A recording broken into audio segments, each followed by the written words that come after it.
to the stage, Graham Marshall. And he's backing Birkenhead.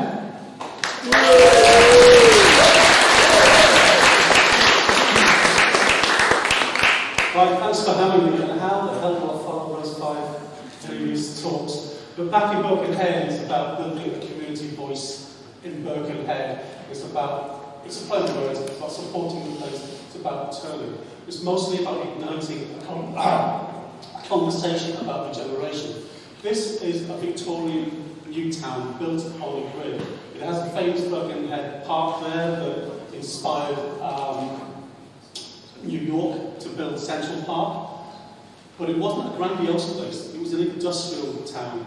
And it never really built out properly. There was always lots of holes in there, a lot of hardship. And then when the docks started to close down, the whole of Birkenhead closed down. So what we're trying to do here is igniting community conversation. We started in January this year, and in the late spring, we started running these community sessions to discuss different things like what makes a good town, what can we do here, how do we make it happen. And we started that by walking around the town, just bringing a number of residents and other people interested in Birkenhead to walk around and asking the question, how does Birkenhead make you feel? And that was quite an interesting set of conversations, because one of the people, well, several people, but one particularly said, I feel like I've just walked through 12 different town centres in one go, and he lived there for 26 years. Because for certain streets you just don't walk down. There are other streets you kind of stick to. So these are the feelings that came out. There was a paradoxical place, and there were lots of obvious negativity about Birkenhead. But in conversation about that, the positivity started to come out. And when we got to the end of the conversations, it was very positive. It's a place where we can live. We then spoke to children about their experiences of playing out, and not unsurprisingly, girls didn't feel safe. None of them felt safe with sketchy people around, and cars and traffic are a huge, huge issue. But we got them to design their ideal places. We didn't tell them we were going to build this afterwards, and thought it was fantastic, because their ideas were talking about a hangout space, a safe place for all children to go, and this was building dens and all sorts of things. But also a park for all seasons, because children go out in all seasons and they needed shelter and stuff. But when we talked to adults, we went through a whole series of really tough and challenging questions about Birkenhead and how it could change. And on this basis, we built what we call an authentic plan, because we were talking about the place, we weren't talking about changing the funding bit. And we discussed the iconography. It's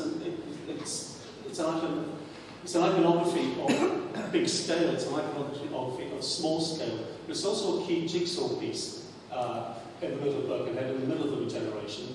So we looked at several levers and threads to actually shape this and shape the thinking going forward. So the economy is obvious, health is obvious, but how can you pull those things down and start to identify things? So the first provocation I was asked for provocations is that there's a sort of realisation that when you leave Liverpool and come through the tunnel and you enter Birkenhead, you haven't entered Birkenhead, you've just left Liverpool. There's lots of subjugation like that. So what we need to do to turn that around is start to cooperate. Cooperate within Birkenhead, which we can do really well, but cooperate beyond Birkenhead as well. Cooperate with Liverpool, cooperate with Merseyside to address those kinds of issues. And we need to start with the leadership. So the leadership in Liverpool and the region are actually full square behind community-led regeneration, and I managed to get one of these badges on our original mayor, Steve Rotherham, who's quite happy to be wearing that.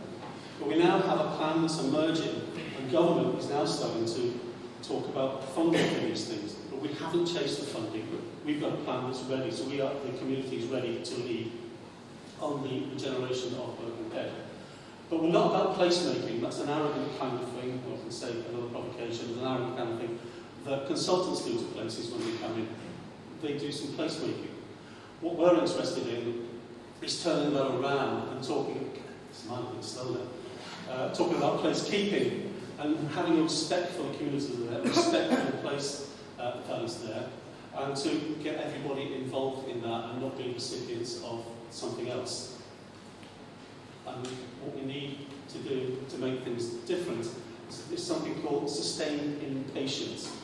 This needs to happen really quickly because the whole place has been running down for 100 years. We can't wait another 100 years for things to get better. We've got to be impatient about pushing things forward. There's also this thing called soft power that people have talked about for decades now with communities. We don't want soft power anymore. We want core power. We want to be able to put communities first and make it about people throughout. And that's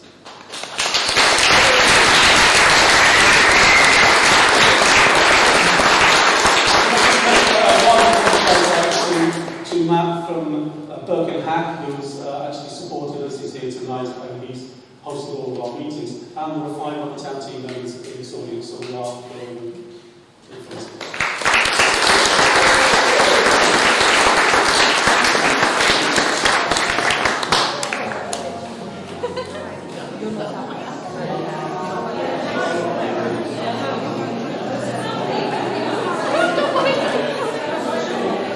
Thank you very much, Raphael.